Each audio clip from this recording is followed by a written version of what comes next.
छत्तीसगढ़ में बुधवार का दिन ऐतिहासिक रहेगा। विष्णुदेव साय चौथे मुख्यमंत्री के रूप में शपथ लेने जा रहे हैं। विष्णुदेव साय के साथ पूरा मंत्रिमंडल भी शपथ ले सकता है। साइंस कॉलेज मैदान में आयोजित इस शपथ ग्रहण समारोह में प्रदेश के साथ ही देश के कई बड़े नेता शामिल होंगे। साय कैबिनेट में पहला प्रस्ताव 18 लाख आवासहीनों के तोहफे का होगा। यही मैदान है, वही मंच है, वही मंच का स्थान है। आप देखेंगे भारतीय जनता पार्टी की सरकार जब जब बनती है मेहनत करके काम करती है, चाहे प्रदेश हो चाहे देश की सरकार हो। गांव तक भी सड़कें 50 साल बाद पहुंची जब भाजपा की सरकार बनी। किसान के जेब में किसान क्रेडिट कार्ड भी तभी आया जब भाजपा की सरकार बनी। 1 रुपया किलो चावल तभी लोगों को मिला जब भाजपा की सरकार बनी। पिछली सरकार ने तो 36 में से एक वादा पूरा नहीं किया था। ये तो मोदी की गारंटी है। कैबिनेट की पहला प्रस्ताव कोई होगा तो 18 लाख प्रधानमंत्री आवास गरीबों को दिया जाएगा, इस बात का होगा। ऐसा ऐलान हमारे माननीय मुख्यमंत्री जी ने कर दिया है। प्रदेश में जहां कल नए मुख्यमंत्री के रूप में विष्णुदेव साय शपथ लेने जा रहे हैं, तो दूसरी ओर कांग्रेस की बड़ी बैठक होने जा रही। कांग्रेस प्रदेश कार्यालय राजीव भवन में दोपहर 2 बजे बैठक का आयोजन किया गया। प्रदेश प्रभारी कुमारी शैलजा अजय माकन के नेतृत्व में होने जा रही बैठक में कांग्रेस के सभी 34 विधायक शामिल होंगे। बैठक में विधानसभा चुनाव में मिली हार की समीक्षा के साथ ही विपक्ष के नेता को लेकर भी चर्चा की जा सकती है। कांग्रेस विधायक दल की पहली बैठक 13 दिसंबर को दोपहर 2 बजे राजीव भवन में आयोजित की गई है। इस बैठक में हमारी जो प्रभारी हैं कुमारी शैलजा जी और छत्तीसगढ़ के जो ऑब्जर्वर हैं श्री अजय माकन जी उपस्थित रहेंगे, जो हमारे राष्ट्रीय कोषाध्यक्ष भी हैं। कुल मिलाकर भाजपा के लिए बुधवार का दिन खुशियों भरा होगा, तो कांग्रेस को मंथन करना होगा कि ये खुशी उसके हिस्से में क्यों नहीं आई। इसके बीच ये देखने लायक होगा कि नई सरकार लोगों के हित में कौन सा बड़ा फैसला ले सकती है। वही कांग्रेस के इस मंथन में क्या कुछ निकलेगा, ये देखने वाली बात होगी। कैमरामैन राहुल श्रीवास्तव के साथ ब्यूरो चीफ निधि प्रसाद की रिपोर्ट।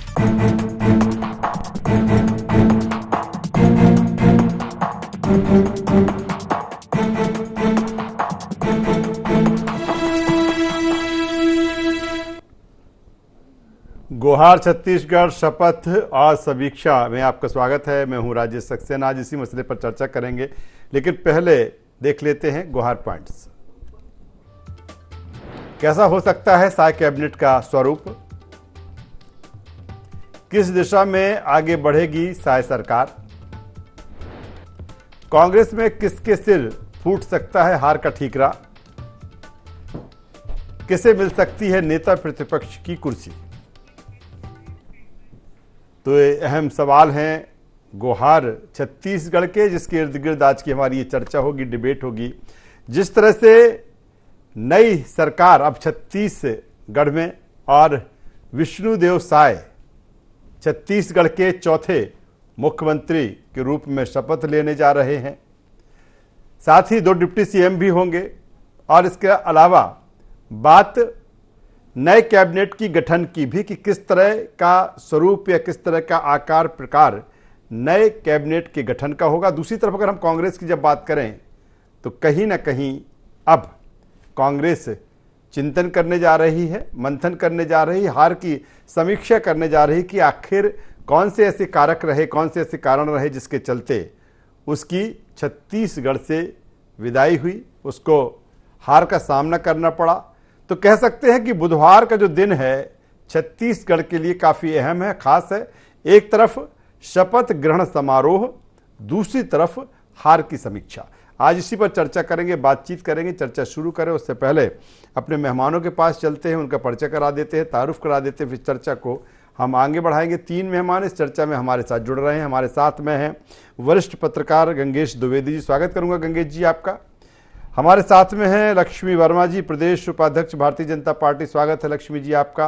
और हमारे साथ में हैं नीता लोधी जी, प्रदेश प्रवक्ता कांग्रेस। स्वागत है नीता जी आपका भी। मैं सबसे पहले लक्ष्मी वर्मा जी आपके पास में आता हूं।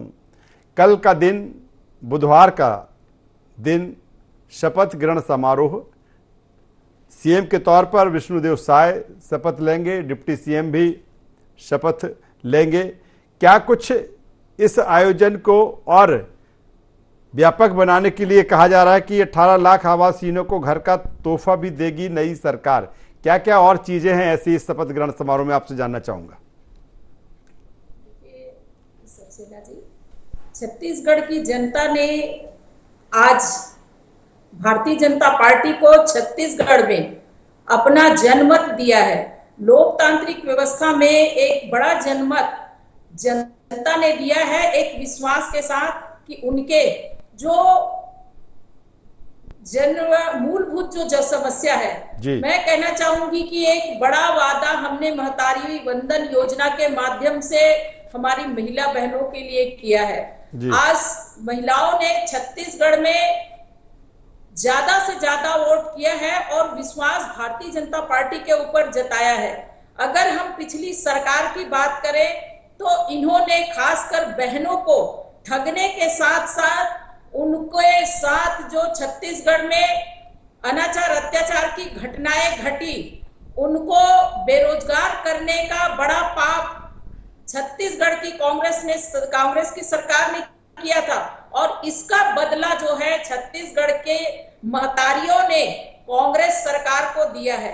इन्होंने अपने वादे को पूरा नहीं किया, लेकिन आज छत्तीसगढ़ की जनता ने हमारे भाजपा पे विश्वास किया है। हम सबसे पहले कि आवाज जो बहुत ही जरूरी है, उस आवाज को हम जैसे ही पहली हमारी कैबिनेट की बैठक होगी और हमारा मंत्रिमंडल का गठन होगा, हम इस प्रदेश में 18 लाख आवाज जो है हमारे गरीब परिवार को देंगे। महतारी वंदन के माध्यम से हमने महिला बहनों से वादा किया है कि 1000 रुपया पर मंथ के हिसाब से सालाना उनको 12,000 रुपया देंगे, हम उनको देंगे। हमारा जो जल जीवन मिशन है उसके तहत हर घर में पानी पहुंचाने का काम हमने कहा है वो करेंगे। तो ऐसी अनेक योजनाएं धरातल में, हम सबसे बड़ा एक हमारा वादा किसानों से है कि 25 तारीख को हम 2 साल का बकाया उनको जो उनका बोनस है उसको हम उनके खाते में देंगे। तो अनेक ऐसे वादे जो हैं वो हम चलिए सेकंड राउंड में आता हूं, दोबारा आपके पास में लक्ष्मी जी आऊंगा। नीता और बहुत ही मैं एक बात और कह सक्सेना जी, मैं इस प्रदेश की जनता को बहुत बहुत धन्यवाद देती हूँ और उनके विश्वास पे भारतीय जनता पार्टी पूरी तरह से खरा उतरेगी, ये विश्वास भी दिलाना चाहती हूँ। कल मुख्यमंत्री जी के साथ साथ हमारे डिप्टी सीएम और का शपथ ग्रहण है। चलिए कि मंत्रिमंडल का लक्ष्मी जी आता हूं, सेकंड राउंड में दोबारा आपके पास में आऊंगा। नीता लोधी जी हमारे साथ में है। नीता जी, कांग्रेस जिस तरह से बिल्कुल आत्मविश्वास से लबरेज थी, लेकिन अब जो नतीजे हैं सबके सामने हैं, जो चीजें हुई हैं, और अब कांग्रेस कहीं ना कहीं आगे आपको भी बढ़ना है, कांग्रेस को आगे बढ़ना है कि आने वाले समय में 24 में लोकसभा के चुनाव है और कहीं ना कहीं आप भी अब हार की समीक्षा करने जा रहे हैं। इससे पहले कि मैं नेता प्रतिपक्ष को लेकर कुछ चर्चा करूं, किस तरह की कल जो आपकी बैठक है, किस तरह की बैठक होने जा रही है और क्या कुछ एजेंडा रहेगा और किस तरह से समीक्षा, मैं आपसे समझना चाहूंगा। जी, सबसे पहले तो लक्ष्मी बहनी ने बहुत बहुत बधाई, सबको नमस्कार।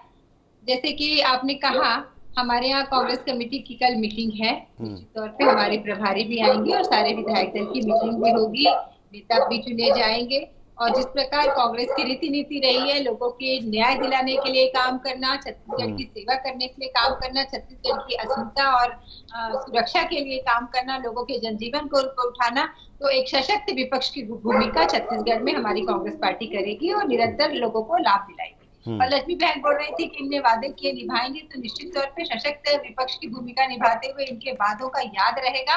इस प्रकार महतारी वंदन योजना इन्होंने लागू की, महिलाओं को देंगे। अब महिलाओं में ये भेदभाव करना शुरू कर देंगे, सुगबुघाट आ रही है कि वो भेदभाव होगा, किसी महिला को मिलेगा, किसी महिला को नहीं मिलेगा। जहाँ हमने कर्जा माफी की बात, तो आप बताएं, ये ऐसी चर्चाएं भी आ रही। विजय शर्मा जी जो कवर्धा से चुनाव लड़े, उन्होंने ये कहा था 2 लाख तक का, उनका वीडियो भी है, पॉम्पलेट भी है, 2 लाख तक का कर्जा हर किसान का माफ किया जाएगा, ऐसा भी उन्होंने प्रचार किया। तो मैं तो ये चाहूंगी कि पहली कैबिनेट की बैठक में इसको भी शामिल कर लें। भाई आपने ये बोला था 21 क्विंटल धान खरीदी होगा, बिल्कुल खरीदे, 3100 रुपए मूल्य मिलेगा। किस प्रकार 25 दिसंबर को केवल एक ही मत वादा निभाइए, आप पूरे वादे निभाइए, बोनस भी दीजिए और जो किसानों ने अभी फसल बेच रहे हैं इसका एक मुश्त में पैसे भी दे किसानों को, तब तो होगा न्याय।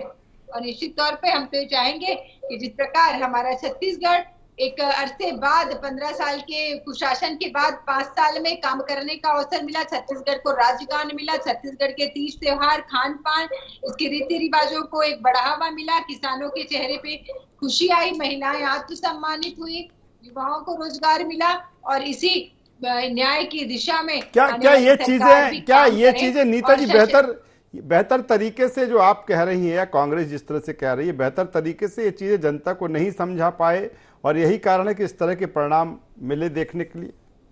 देखिए, भारतीय जनता पार्टी ने आम जनता, छत्तीसगढ़ के भोले भाले लोगों के साथ छल किया, झूठे वादे किए। ये महतारी बंधन के नाम पे हर एक महिला के पास जा के फॉर्म भराया गया और ये झूठा प्रलोभन दिया गया कि ये पैसे मिल रहे हैं और जिस प्रकार से छल किया गया, बार बार निर्वाचन आयोग के पहरे के बाद भी नियम कानून को ताक में रखा गया, तोड़े गया खुले रूप से, चाहे पैसों का दुरुपयोग है, चाहे इनके जैसे कई जवान आ रहे थे जो पेटियां भर मतलब कई लोगों से चेकिंग हो रही थी, कई लोगों चलिए आता हूँ नीता जी, हमेशा से आता हूँ, दोबारा आपके पास में आऊंगा। गंगेश द्विवेदी साहब वरिष्ठ पत्रकार हमारे साथ में हैं। गंगेश जी, सीधा सा सवाल इस बात को लेकर है कि अब चूंकि शपथ ग्रहण भी होने जा रहा है, नई सरकार का गठन होगा, उसके स्वरूप पर भी चर्चा करेंगे, लेकिन मैं आपसे समझना चाहूंगा कि अब सरकार की चूंकि 3 तारीख को जिस तरह से रिजल्ट्स आए थे, उसके बाद अब शपथ ग्रहण होने वाला है, 1-2 दिन में कैबिनेट भी सामने पूरी आ जाएगी।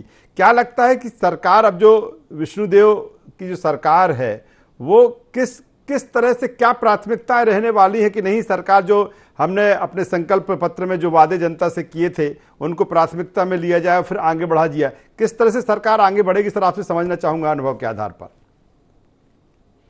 देखिए, निश्चित तौर पर पहले ही जब इन्होंने घोषणा कर दी है कि सबसे पहले 18 लाख आवास योजना है उस पर अमल किया जाएगा, ये प्रधानमंत्री नरेंद्र मोदी जब सभा ले रहे थे उसी दौरान उन्होंने कह दिया था।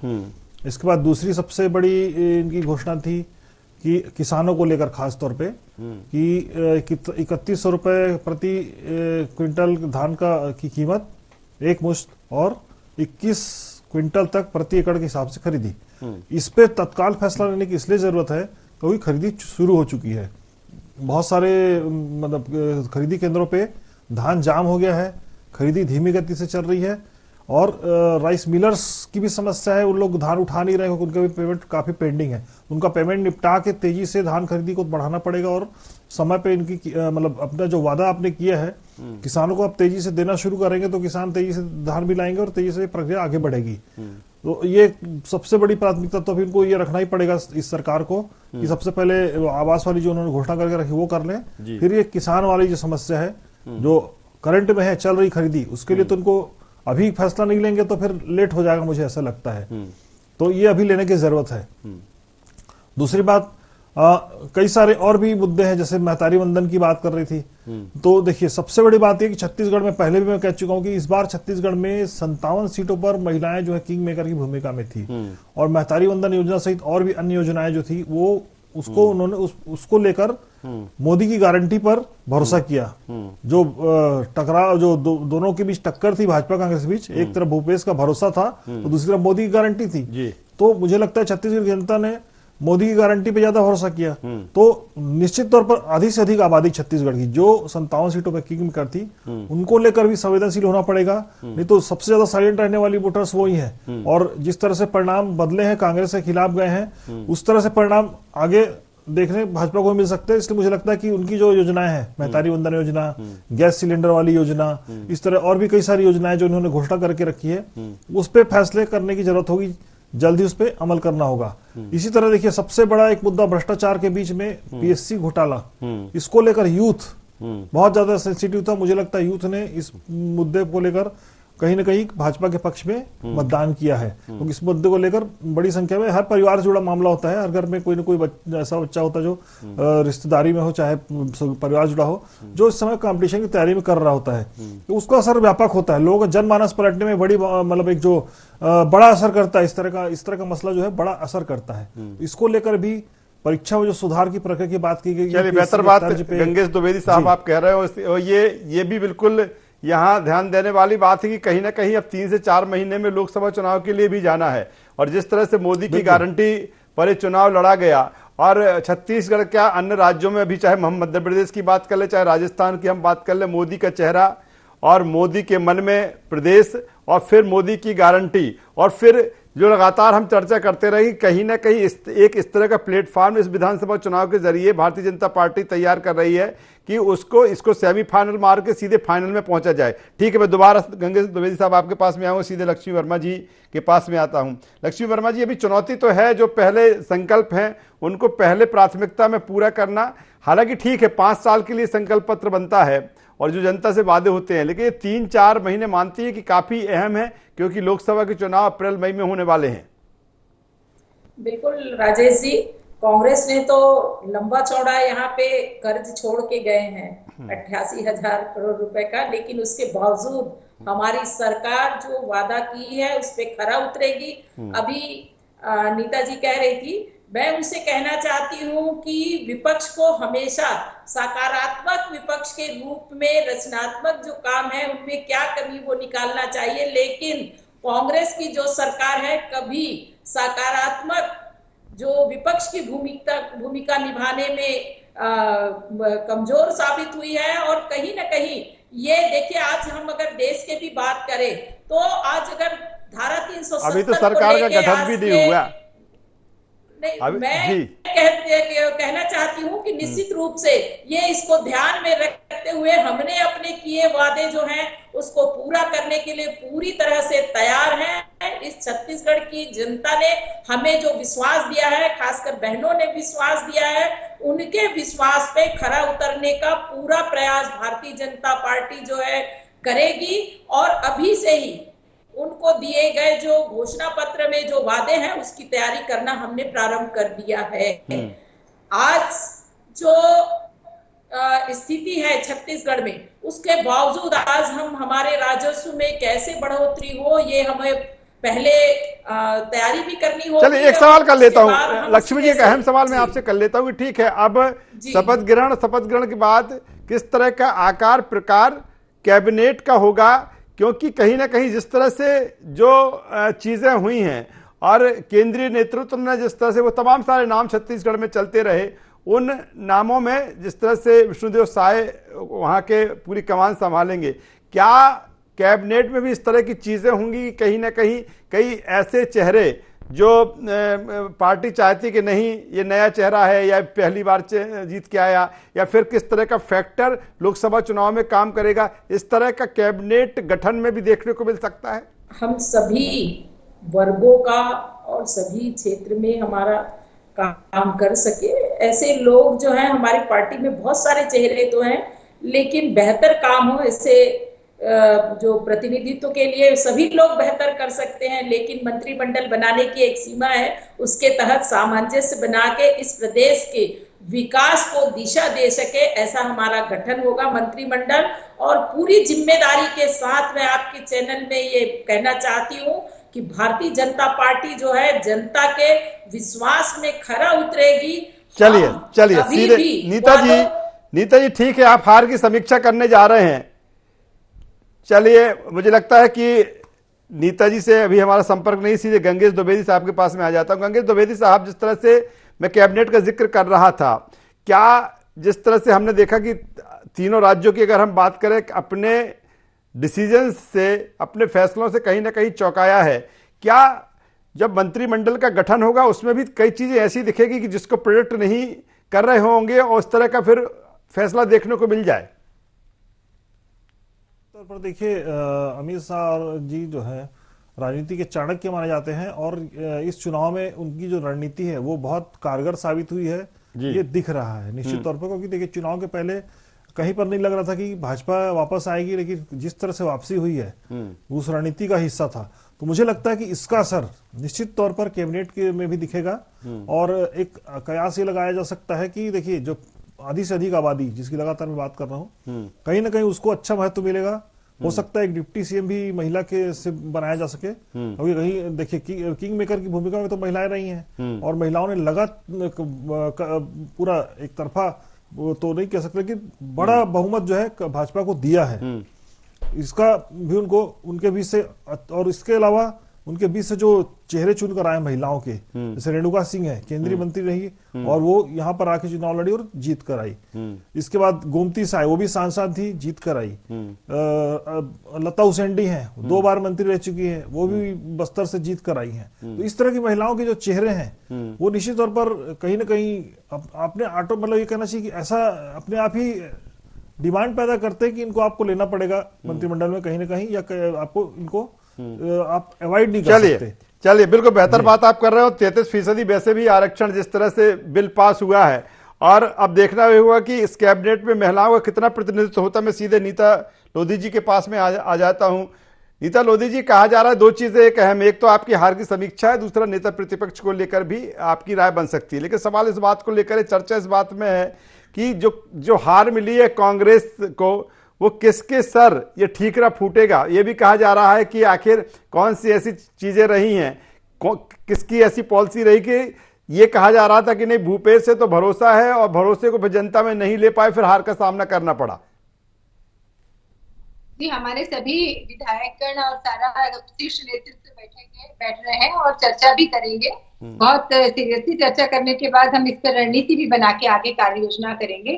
पर ये बात तय है कि भारतीय जनता पार्टी ने जिस प्रकार छल किया, जिस प्रकार अपने सार्वजनिक उपक्रमों का इन्होंने अपनी बी टीम का दुरुपयोग करते हुए जनता के साथ छल किया है, ये लोगों के सामने आ रहा है। और आप देखिएगा बहुत जल्द ही ये सब सामने आएगा और पता चल जाएगा लोगों को भी और भारतीय जनता पार्टी के लोगों को भी कि ये किस प्रकार से ये छल करते हैं।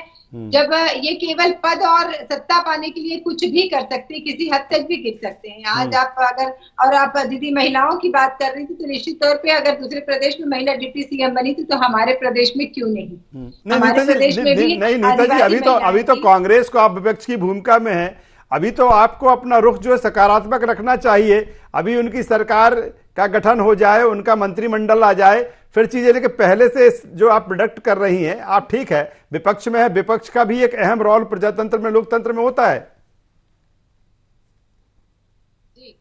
तो महिलाओं को तवज्जो बने। आपने देखा होगा अभी विजय शर्मा जी का भी बयान आया था कि 2 लाख का कर्जा माफ करेंगे, और ये भी बयान आ रहा है, कई मीडिया में सुनने को मिल रहा है कि वो डिप्टी सीएम बनेंगे। तो निश्चित तौर पे महिलाओं को केवल ठगने का काम हमारे घोषणा पत्र में बिल्कुल नहीं पद भी दे। ये आपका आप देखिएगा, मैं आपको वीडियो भी दे दूंगी, मैं आपको वीडियो भी दे दूंगी कि वो बोले कि 2 लाख तक का कर्जा माफ होगा किसानों का। मैं आपको चलिए, तो एक तरफ शपथ के लिए भाजपा तैयार है और पूरी तैयारियां हैं, और दूसरी तरफ कांग्रेस हार की समीक्षा करने जा रही है, चिंतन करने जा रही है, मंथन करने जा रही है। और यही कारण है कि बुधवार का दिन छत्तीसगढ़ के लिए काफी अहम है। तीनों मेहमानों का धन्यवाद करता हूं, शुक्रिया करता हूं। तो जिस तरह से नई सरकार का गठन और मुख्यमंत्री के तौर पर विष्णुदेव साय जिस तरह से शपथ लेंगे और आगे फिर मंत्रिमंडल का गठन भी होगा, लेकिन दूसरी तरफ कांग्रेस की जिस तरह से तैयारी है समीक्षा को लेकर, उन कारणों को जानने को लेकर कि आखिर कौन सी ऐसी वजह रही हैं कि पहले लग रहा था कि नहीं कांग्रेस रिपीट कर रही है, भरोसा की बात हुई, लेकिन जनता भरोसे में जिस तरह से नहीं ले पाए या जनता ने जिस तरह से भरोसा नहीं किया, तो वो हार की समीक्षा भी करेगी, कारण भी तलाशेगी। लेकिन कुल मिलाकर अब बुधवार का जो दिन है दोनों के लिए काफी अहम। गुहार छत्तीसगढ़ में बस इतना ही। ID24 पर खबरों का सिलसिला लगातार जारी है, बने रहिए हमारे साथ। नमस्कार।